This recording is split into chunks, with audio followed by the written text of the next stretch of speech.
गणेभ्यो गणपतिभ्यो नमो नमो। व्रातेभ्यो व्रातपतिभ्यो नमो नमो। ग्रीसेभ्यो ग्रीसपतिभ्यो नमो नमो। विरूपेभ्यो विश्वरूपेभ्यो नमो नमो। ओम गं गणपतये नमः।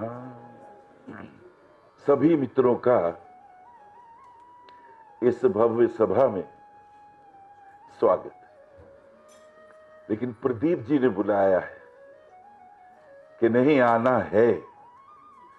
आई was having pain in my neck, I can not move, so lot of pain I am having.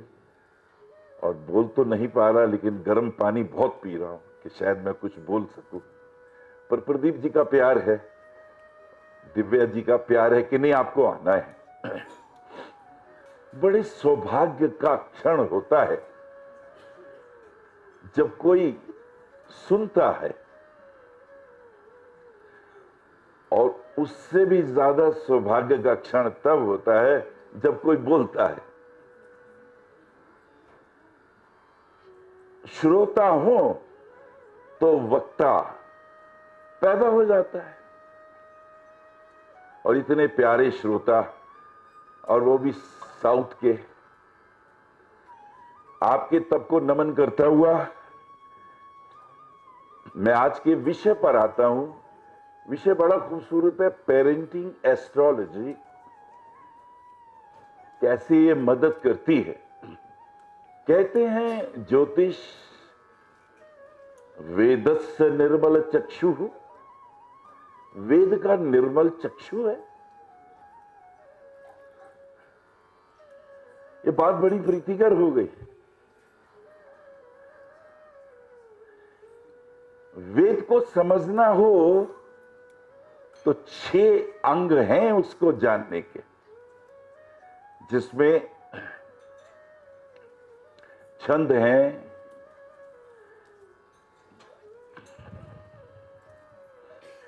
जिसमें व्याकरण है, शिक्षा है,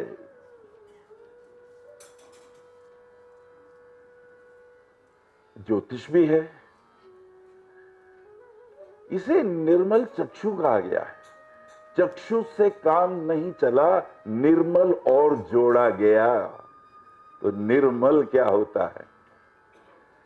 चक्षु तो समझ में आया, पर निर्मल क्यों जोड़ा उसमें? वाई वी हैव एडिड निर्मल। मल कहते हैं अंधकार को, मल कहते हैं अज्ञान को। उसको साफ कर देता है, उसे स्पष्ट कर देता है अपने 5 दिव्य अस्त्रों से। वो 5 दिव्य अस्त्र क्या है? आप जब पंचांग खोलते हैं तो उसमें 5 अंग हैं। इन 5 अंग के बिना ज्योतिष होता ही नहीं। आपको तिथि का ज्ञान होना चाहिए। चंद्रमा सूर्य से कितनी दूरी पर है, इससे तिथियों का निर्माण हो जाता है। 12-12 डिग्री दूर होने पर प्रतिपदा से पूर्णिमा तक की यात्रा है। सारा राज तिथियों में छिपा हुआ है। तिथि में तथागत छिपा है, तथगत तथागत। जिसने इसे समझ लिया, ज्योतिष के राज खुलने लगते हैं। अब प्रतिपदा तिथि के आचार्य अग्निदेव हैं, और ऋग्वेद के प्रथम मंडल का प्रथम सूक्त अग्निदेव को अर्पित है। वो पुरोहित हैं। पुरहित, जो पूरे के पूरे समाज का, जो पूरे के पूरे नगर का हित चाहता हो, उसे पुरोहित कहते। ओम अग्निमीले पुरोहितम, अग्निमीले पुरोहितम। और वो होतारम रत्न धातमम, हर प्रकार के रत्नों को धारण करता है। अग्निमील पुरोहितम यज्ञस्य ऋत्वजम, ऋत्विज है, रत्नों को धारण करता है। ये रत्न क्या होते हैं? वो रत्न पुखराज और मूंगाई नहीं होते। रत्न बड़ा कीमती शब्द है, अग्निदेव जिसे धारण करेंगे। ये जो पंच तत्व हैं इन्हें रत्न कहा जाता है, जिससे ये निराकार साकार हो जाता है। कहते हैं ना परमात्मा निराकार है, अव्यक्तो निराकारो निरालंबो, हमारी पकड़ के बाहर है।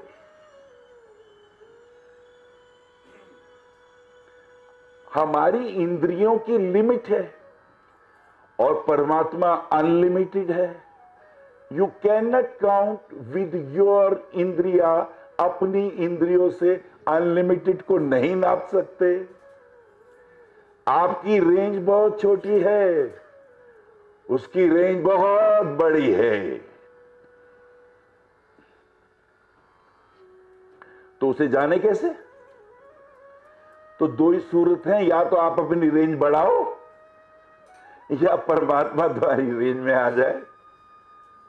तो यदि समर्पण हो, भक्ति हो, समर्पण हो, भक्ति हो, तो रेंज में आने की कोशिश करता है कि ये बड़ी मेहनत कर रहा है, इसे कुछ देना चाहिए। और विज्ञान का तर्क दूसरा नहीं, हम अपनी रेंज बढ़ाएंगे, अपनी रेंज बढ़ा के तुम्हें नापेंगे। ना नाप सके थे, ना नाप सकोगे, वो अनलिमिटेड है। तुम्हारी आंखें एक सीमा तक ही देखती है ना। अच्छा, निराकार किसे कहते हैं? पिक्सल दूर दूर हो गए, वो पिक्चर क्लियर नहीं हो रही, पिक्सल नजदीक नजदीक हो गए, आपकी रेंज में आ गया। ऐसे ही परमात्मा, मैं आपको ज्योतिष बता रहा हूं, ज्योतिष कैसे देखते हैं। परमात्मा जो है, अग्नि जो है, वहां से रूप प्रकट होता है, आकाश से ध्वनि प्रकट होती है, आकाश से ध्वनि, वायु से स्पर्श और अग्नि से रूप। तुम आकाश को नहीं देख सकते, वायु को नहीं देख सकते, लेकिन जलती हुई अग्नि को देख सकते हो। अग्नि आती है रेंज में और चली जाती है, कहां से आई और कहां गई। और जो जल तत्व है और जो पृथ्वी तत्व है, पृथ्वी में सुगंध उत्पन्न होती है, सुगंधिम पुष्टिम वर्धनम। और जो जल तत्व है, ये तुम्हारे जीवन का रस है, रसो वैसा, परमात्मा रस रूप है। ये पांचों तत्व, ये पांचों ही रत्न, वो अग्निदेव लिए हुए हैं और वो पुरोहित हैं और वो तुम्हारे योगक्षेम की चिंता करते हैं। अभी डीजीपी नहीं है, वो कुछ बातें कह गए थे, मन था, अब वो है नहीं, पर उनकी बातें थोड़ी सी कहूंगा। काल का विषय है ये, काल का विज्ञान है, काल का विज्ञान, टाइम का विज्ञान है।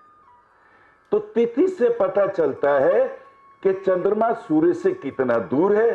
प्रतिपदा तिथि है तो उसके आचार्य अग्नि है, अगर द्वितीया है तो उसके आचार्य यम है, जो प्राणपान व्यान उदान समान नागकूर्म किरकल देवदत्त धनंजय, पूरा का पूरा योग शास्त्र और आपके प्राणों की गति को कंट्रोल करने की प्रक्रिया द्वितीय तिथि में है। ये पूरा का पूरा एक अद्भुत शास्त्र है। तिथियां ही बोलता रहूं तो ज्योतिष की ऐसी कमाल की चीजें प्रकट होगी। और तृतीय अक्षय है, तृतीय तिथि अक्षय है, 24 डिग्री से 36 डिग्री के बीच में कुछ ऐसे महत् कार्य हैं, कुछ ऐसे महत् फलम हैं। पराशर ऋषि कहते हैं दशम भाव से क्या देखते हैं, महत् फलम।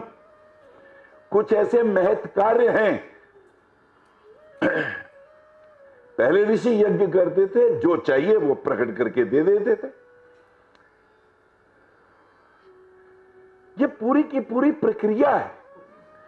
चतुर्थी गणपति को अर्पित है, तो आपका मूलांक 4 नंबर राहु को जाता है। सिर तो गणपति का भी गया था और सिर तो राहु का भी गया, ये 4 नंबर में क्या खास बात है।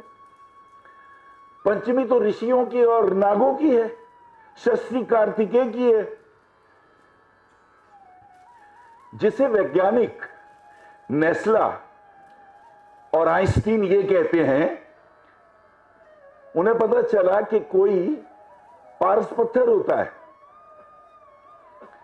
वो पारस पत्थर लोहे को छुए तो लोहा सोना हो जाता है। उसने सोचा मैं भी क्यों नहीं, लोहे के अंदर 99 अणु हैं, अगर एक अणु इसमें डाल दूं तो ये सोना हो जाएगा। आइंस्टीन इसी थ्योरी पे काम कर रहे थे।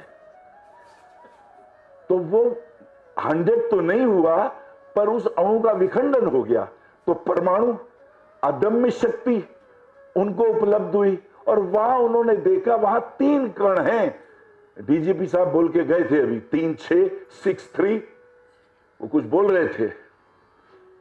उन्होंने देखा वहां एक तो इलेक्ट्रॉन है जो घूम रहा है, एक प्रोटॉन है जो उसके चारों तरफ घूम रहा है, और एक न्यूट्रॉन न्यूट्रल बीच में है। तो वो जो 3 है, वो जो 6 है, एक इलेक्ट्रॉन है, एक प्रोटॉन है और एक न्यूट्रॉन है। वो न्यूट्रॉन का है, उसको हम शिव कहते हैं, वो इन दोनों से अलग है। अच्छा, 3 में 3 जोड़ो कितने हुए? 6। 6 में 6 जोड़ो कितने हुए? फिर 2 और 1 3 हो गया। 12 और 12 जोड़ो कितने हुए? फिर 6 आ गया। तो 3 6 3 6 3 6, ब्रह्मांड में नंबर ही 3 6 होते हैं। न्यूमरोलॉजी का बेस समझ लो। मेरा विषय न्यूमरोलॉजी नहीं है, मैं अपने विषय पे आऊंगा। अच्छा, 6 को डबल करो, 6 और 6 कितने हुए? 3। 12 और 12 फिर 6। तो ये 6 3 की कहानी चलती रहेगी। और बीच में वो महाराज न्यूट्रल, जिसको वो गॉड पार्टिकल बोल के गए हैं, वो जो बीच में है न्यूट्रॉन। तो 3 6 9। कभी आप मुझसे कहिएगा, मैं न्यूमरोलॉजी पे बोलूंगा, हर अंकों का आनंद दिलाऊंगा आपको। लेकिन अभी हम उस तिथियों पे आ रहे हैं जो ज्योतिष का प्राण है। तो तिथि है, तिथि के बाद एक नक्षत्र है। अच्छा, नक्षत्र बड़ी कमाल की चीज है। यो ना क्षयति इति नक्षत्र, जिसका क्षय ना हो वो नक्षत्र। नक्षत्र स्थित है ब्रह्मांड में, पर ग्रह गतिमान है। ग्रह गतिमान है पर नक्षत्र स्थिर है। तो यह हमें कैसे पता चले कि किस ग्रह की दशा महादशा में हमें क्या फलित होगा, हमें कैसे फल मिलेंगे? अच्छा, जन्मपत्री क्या है? आप ही के पूर्व जन्मों के किए हुए कर्मों का लेखा जोखा जन्मपत्री है। आप ही के किए हुए पूर्व जन्मों के कर्मों के अनुसार आपको तिथि मिलती है, आपको नक्षत्र मिलता है। जब आपकी मृत्यु होती है तो जो नक्षत्र होता है उसी नक्षत्र के आगे ही आपको जन्म लेना पड़ेगा। ध्यान रखिएगा, जब आपकी मृत्यु होती है जो नक्षत्र होता है, जैसे जब आप जन्म लेते हैं तब आपका एक नक्षत्र होता है। ये 2 चीजें बहुत कीमती हैं। नक्षत्रों में हमारे किए हुए कर्मों की रिकॉर्डिंग सबसे होती है। 27 नक्षत्र, 27 नक्षत्रों में आपके सारे किए हुए कर्मों का, अनंत जन्मों के किए हुए कर्मों का लेखा जोखा होता है। ग्रह क्या करते हैं? जब ग्रह घूम रहे हैं, अब चंद्रमा ही नहीं लेके आएगा, गुरु भी लेके आएगा। चंद्रमा क्या लेके आएगा? मानसिक प्रक्रियाएं कितनी श्रेष्ठ, कितनी कनिष्ठ और ज्येष्ठ थी आपकी, वो चंद्रमा लेके आएगा। बुध आपकी बौद्धिक संपन्नताओं को, मूर्ताओं को, चालाकियों को बुध लेके आएगा। बृहस्पति आपकी दीक्षाओं को, गुरु से प्राप्त ज्ञान को, किताबों से पढ़े ज्ञान को और अनुभव से प्राप्त ज्ञान की रिसर्च लेके आएगा। हर ग्रह आपके ही किए हुए कर्मों को लेके आता है।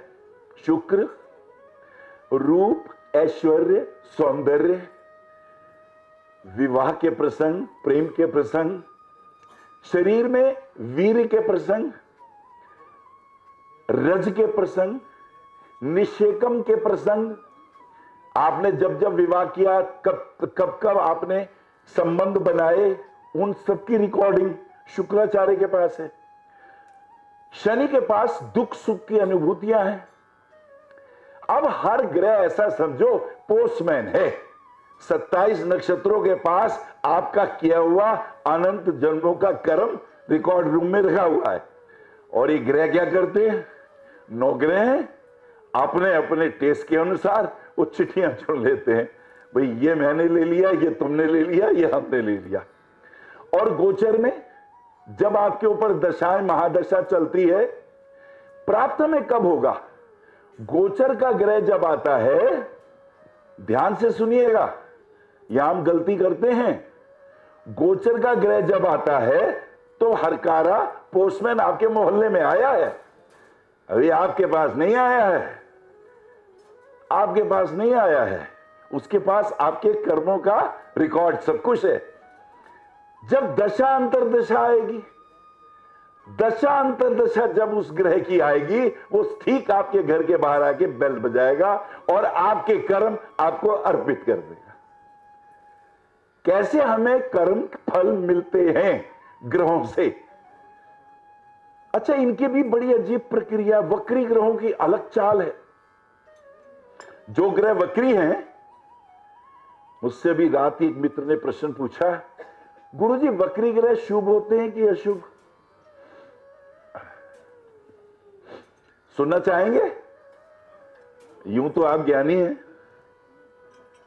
पर मैं तो हंसी बात, खेली बात, करी बात ध्यान हूं, आसान भाषा में समझाता हूं।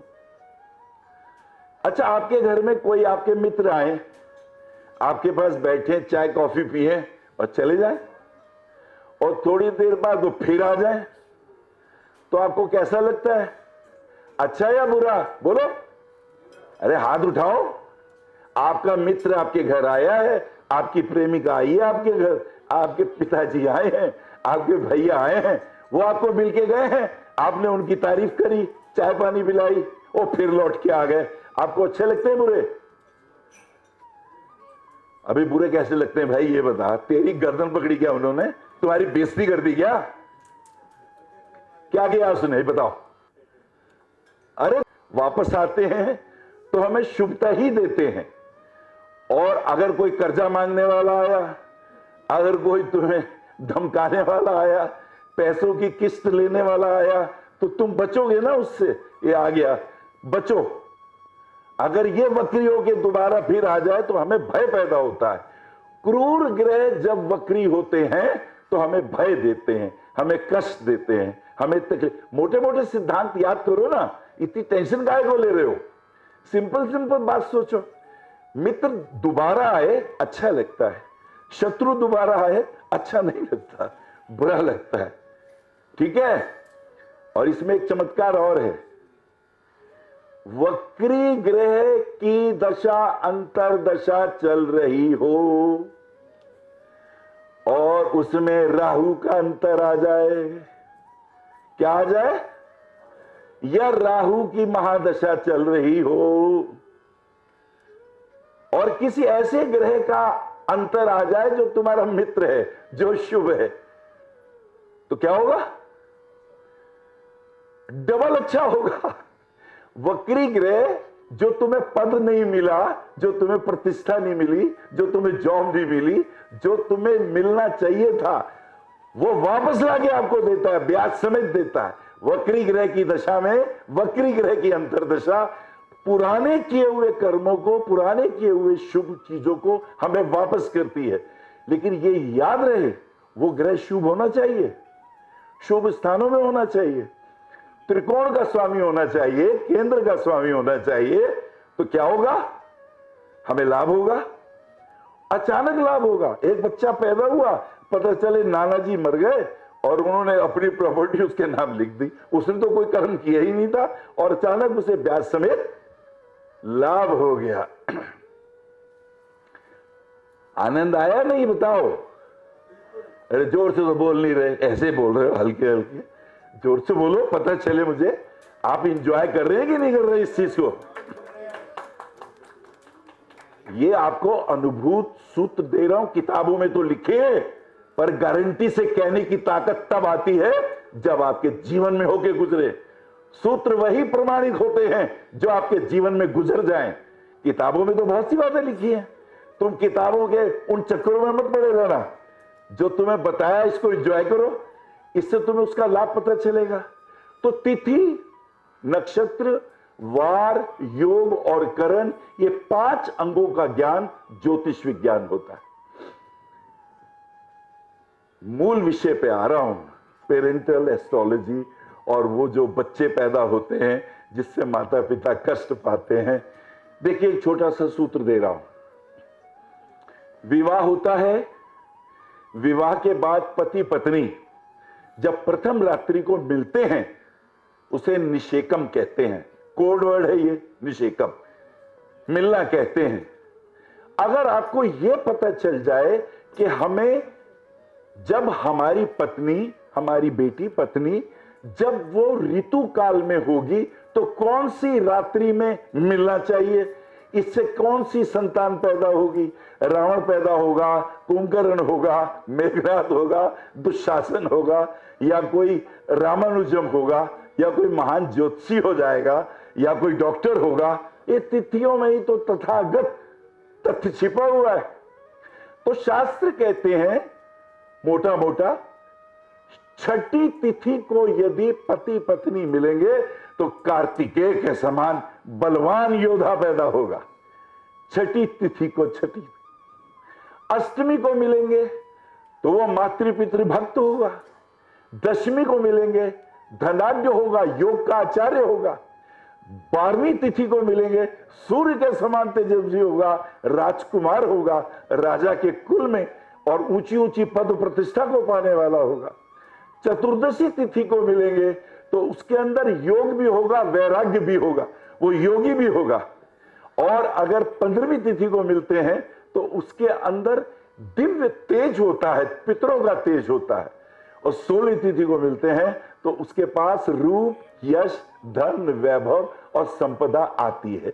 आपको तिथियों का ज्ञान होना चाहिए। इन तिथियों में क्या असर होता है? आपके पितर आते हैं आपके घर। आपके घर कौन आते हैं? आप ही के पूर्वज आते हैं, आप ही के पितर आते हैं। जैसे आप दिन में रात भर काम करो तो रात को घर में आप अपने ही जाते हो ना, अपना ही घर अच्छा लगता है ना। ऐसी देह त्यागने के बाद वो आत्माएं जो पितर हो गई हैं वो आप ही के घर आना चाहती हैं, पर वो चाहती है हमें ठीक ठीक सही तरीके से हमें बुलाओ। अच्छा, जो दूसरी तिथियां बच गई, अब जैसे चतुर्थी को अगर हो जाए तो बुद्धिहीन बालक का जन्म होता है। देखिए कितना असर हो गया। सप्तमी को अगर हो जाए तो ऐसा बालक का जन्म होता है जो माता पिता का अपमान करता है। 9वीं तिथि को पैदा हो जाए तो आपका रुपया लेके बिजनेस में लगाएगा, तबाह कर देगा। आप देख रहे हैं बल। आपको तिथियों का ज्ञान होना चाहिए, पर तिथियों का ज्ञान हम नहीं रखते। अब ये रहा विषय। वो बच्चे जो शराब पीते हैं, वो बच्चे जो मद्यमांस खाते हैं, वो बच्चे जो माता पिता को तंग करते हैं, वो कौन से होते हैं? उनको हम कैसे देखें? मैं आजकल हर प्रोग्राम में एक मास्टर की देता हूं। मास्टर की, जैसे मास्टर की लगाए ताला खुल जाएगा, सॉलिड है वो बात, वैसी ही होगी। ये गुरुओं से प्राप्त विद्या है और आप इसे यूज करिएगा। अगली बार जब मैं मिलूं तो मुझे बताइएगा कि हमने ये सूत्र को लगाया, हमें इसमें फायदा मिला या नहीं मिला, ये आपसे सुनना चाहूंगा मैं। बहुत कीमती सूत्र। हर व्यक्ति को अपना जन्म नक्षत्र याद होना चाहिए। कौन व्यक्ति किस नक्षत्र में जन्म लिया है। यहां से आपकी यात्रा इस जन्म की शुरू हुई है। I am right? हाथ उठा के बोलो। यहां से यात्रा शुरू हुई है आपकी। अगर कृष्ण रोहिणी नक्षत्र में जन्म लेते हैं तो चंद्रमा की महादशा में उनका जन्म हुआ है। अब बच्चा हमारे अनुकूल होगा या नहीं होगा, जो हमारे बच्चे हैं वो हमारे फेवर में होंगे या नहीं होंगे, वो हमारा अपमान करेंगे, वो हमारा तिरस्कार करेंगे, कहीं वो मारेंगे पीटेंगे, या हमारे धन को डुबो देंगे, या हमारे आज्ञाकारी होंगे, या हमारा मान सम्मान बढ़ाने वाले श्रवण कुमार जैसे होंगे। तो ये कैसे पता चले? कैसे पता चले? मास्टर की चाहिए। अब क्या चाहिए? जोर से बोलो। मैं जरा बुलवाता हूं, मुझे आदत है ऐसे बुलवाने की। हाँ, मास्टर की चाहिए। अब तो लगाओ मास्टर की। अपना चंद्रमा का नक्षत्र, अगर आपका रोहिणी नक्षत्र में जन्म हुआ है तो चंद्रमा को पकड़ लो। किसको पकड़ोगे? बच्चे को देखना है ना। D7 में आओ। कौन से चार्ट में आओ? D7। उससे बच्चे देखते हैं, बच्चे हमारे लिए कैसे रहेंगे। मास्टर की तो चंद्रमा है, और D7 का चार्ट में देखो आपका चंद्रमा क्या त्रिकोण में है या केंद्र में है। अगर त्रिकोण में है, अगर केंद्र में है, और अगर पंचम भाव के अधिपति के साथ उसका कनेक्शन हो रहा है, ओ बच्चा तुम्हारे लिए प्यारा होगा, तुम्हारे साथ निभाने वाला होगा। मास्टर की। और अगर तुम्हारा चंद्रमा D7 में, D7 आपके बच्चे का लगन है, तुम्हारा लगन नहीं है। हाँ भाई सुनो, आनंद लो। D7 आपका लगन नहीं है, आपके बच्चे का लगन है। Got it? अपने चंद्रमा को D7 में रखो।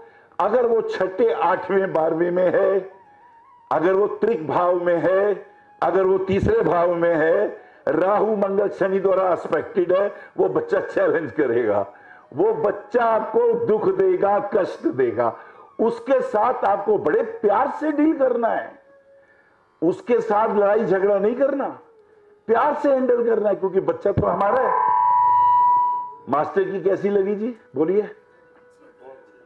अरे बोलो। अरे तालियां तो बजाई नहीं। मेरा मन ही नहीं करेगा और मास्टर की देने का।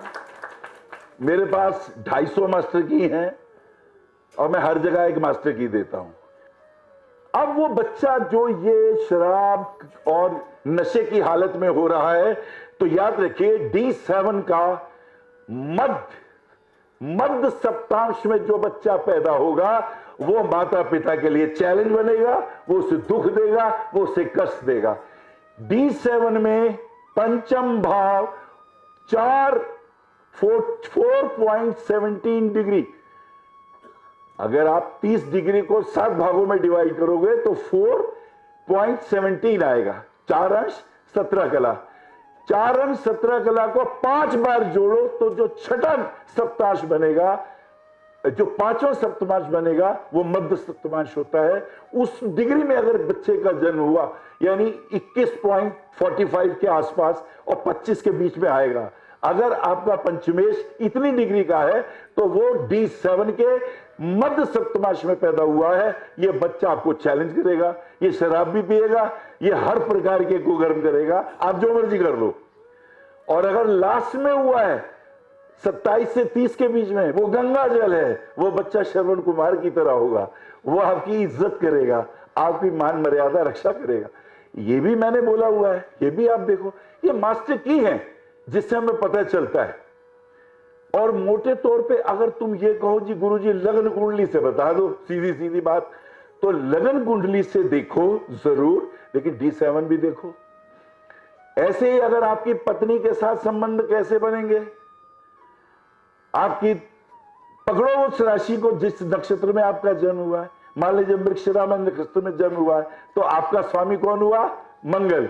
D9 में देखो कि ये मंगल 7th हाउस के लॉर्ड के साथ दोस्त है या शत्रु, मित्र है या शत्रु, शुभ ग्रहों का वहां प्रभाव है, बीवी से बड़ी अच्छी बनेगी। बेशक विवाद भी होंगे, बेशक परेशानियां भी आएंगी, लेकिन निभाव हो जाएगा। ये छोटा सा सूत्र है, इसको आप अप्लाई करिए और आपको प्रेडिक्शन में मजा आएगा कि ये कमाल की बात हो गई। वास्तव में होता क्या है, पंचम भाव, क्योंकि बात संतान की है, पंचम भाव पूर्व जन्मों के कर्मों को पकड़ के लाता है सामने। पिछले जन्मों के कर्मों का अकाउंट्स 5th हाउस में है, 5th हाउस, और वो संतान का भी है। ठीक है। अब अगर लॉर्ड ऑफ 5th हाउस चौथे घर में चला जाए तो क्या होगा? क्या होगा? वो अपने से 12वें चला गया। जैसे लगन से जो 12वां भाव है वो शरीर की हानि करता है, चंद्रमा से जो 12वां भाव है वो आपकी भावनाओं की हानि करता है, मंगल से जो 12वां भाव है वो आपके लॉजिक से आपको परास्त करता है, बुध से जो 12वां भाव है वो बुद्धि की अक्षमता को लेके आता है। ऐसे ही पंचम भाव से 12वां भाव जो चतुर्थ भाव है वो पूर्व जन्मों के कर्मों की हानि का स्थान है। तो क्या करना चाहिए? जो 5th हाउस है, हमें यह देखना है अब कैसे हम अपने बच्चे को कंट्रोल करेंगे। तो सबसे पहले आप अपना एसेंडेंट देखिए। अगर आपका लगन मजबूत है तो आप दुखों को झेल लेंगे। If the Lord is, suppose वो आपका जो लॉर्ड है, एसेंडेंट लॉर्ड जो है वो उच्च का है, स्वराशि का है, गुरु की दृष्टि है, त्रिकोण में है, केंद्र में है, तो बेशक बच्चा हमें कितना भी कष्ट देगा हम उसे झेल लेंगे। और अगर आपका लगन का स्वामी ही वीक हुआ, नीच का हुआ, डेबिलिटेड हुआ, placed in the 6, 8 and 12th house, aspected by the Rahu, Mangal और शनि, या वक्री ग्रहों के प्रभाव में हुआ जो नेगेटिव है, जो 6, 8, 12 के वक्री ग्रह हैं, हानि करेंगे। अगर इनके प्रभाव में वो हुआ तो वो बच्चा बहुत कष्ट देगा। और अगर आपके लगन का स्वामी ही 6, 8वें 12वें में हुआ, नीच का हुआ, अस्त हुआ, पाप कर्तरी में हुआ, बहुत सारे हो गए, वो आप सब जानते हैं, उसे बताने की जरूरत नहीं है। तो क्या होगा कि जो पंचम भाव जो है वो बलवान होगा। आपको ये देखना है कि लग्नेश बलवान है कि पंचमेश बलवान है। सबसे पहले ये देखो, अगर लग्नेश बलवान है तो आप उसे दुखों को कंट्रोल कर सकेंगे। अगर पंचमेश बलवान है तो वो आप पे हावी रहेगा। और फिर उसकी जो दशाएं, महादशाएं आएंगी उसको देखिए, त्रिकोण में है, केंद्र में है, इसका प्रभाव होगा, क्योंकि फल आपको दशा महादशा में ही मिलेगा। अब अगर हमें यह प्राप्त हो गया तो अब इससे ठीक कैसे करें? आखिर में बात आती है इसे ठीक कैसे करें। तो भावात भावम का एक सूत्र याद रखिए, तो सबको पता है। तो पंचम से पंचम जो नवम भाव है, पंचम से पंचम जो नवम भाव है वो मेरी संतान की संतान का है। देखिए सूत्र, पंचम से जो पंचम नवम भाव है वो मेरी संतान की संतान है। आप संतान की संतान को बहुत प्यार करिए, वो भाग्य का भी है। और आप देखेंगे बहुत सारी चीजें जो उखड़ रही थी वो कंट्रोल में होनी शुरू हो गई। छोटे छोटे सामाजिक प्रयोग।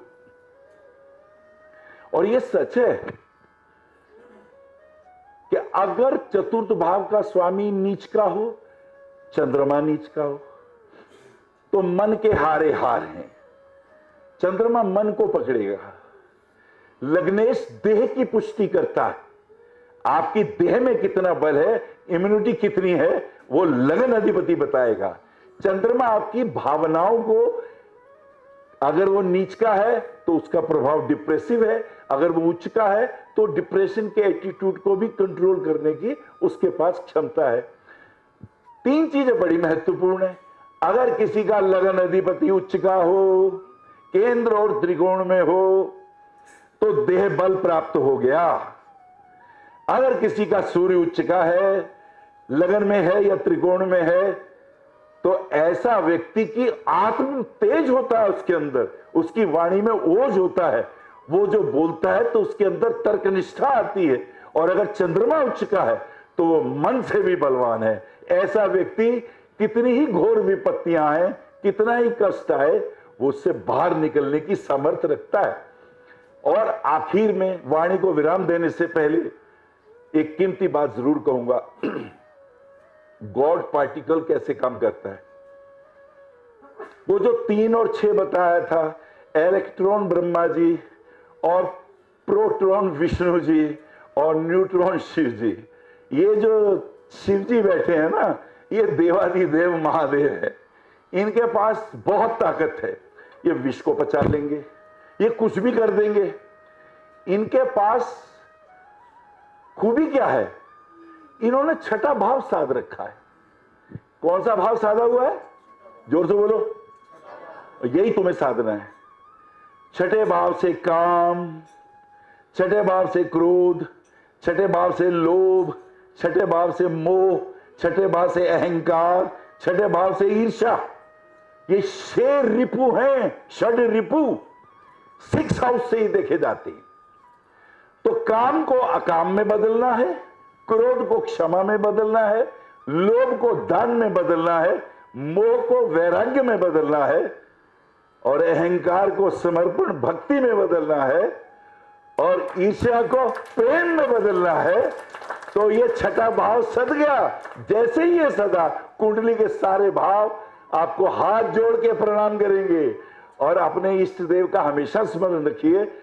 गायत्री मंत्र का पाठ करने वाला भगवान विष्णु के 24 अवतारों का आशीर्वाद पाता है। क्यों? क्योंकि गायत्री में 24 अक्षर होते हैं और हर अक्षर भगवान विष्णु के 24 अवतारों का आशीर्वाद लिए हुए होता है। अगर आप गायत्री मंत्र का पाठ करके भगवान सूर्य को जल देते हैं, आप पर प्रभु की असीम कृपा रहेगी। मेरी बातों को इतने प्रेम से सुना, मैं बहुत बहुत आपका आभारी हूं। और विशेष रूप से प्रदीप जी का, और इतना सुंदर आयोजन किया। अब मैं हैरान हूं, मेरा गला कैसे चल पड़ा। तो प्रदीप जी ने कुछ मंत्र मार दिया लगता है। अधिक ना बोलता हुआ वाणी को विराम करता हूं। आपके भीतर बैठे परमात्मा को प्रणाम करता हूं। मेरा प्रणाम स्वीकार करें। धन्यवाद सर। आप आचार्य श्री अनिल वत्स जी के आध्यात्मिक प्रवचन, ध्यान व ज्योतिष संबंधी मासिक राशि फल फेसबुक, यूट्यूब, www.astroanilvats.com पर भी देख सकते हैं। For appointment, भविष्य कथन, Monday to Saturday, 11 a.m. to 6 p.m. BE 279, Street number 6, Harinagar, New Delhi 110064. Phone number 98917 39999 98181 89993 981 088 7002 886-000-6030. Website www.bhavishyakathan.com. Acharya Anil Vats @gmail.com.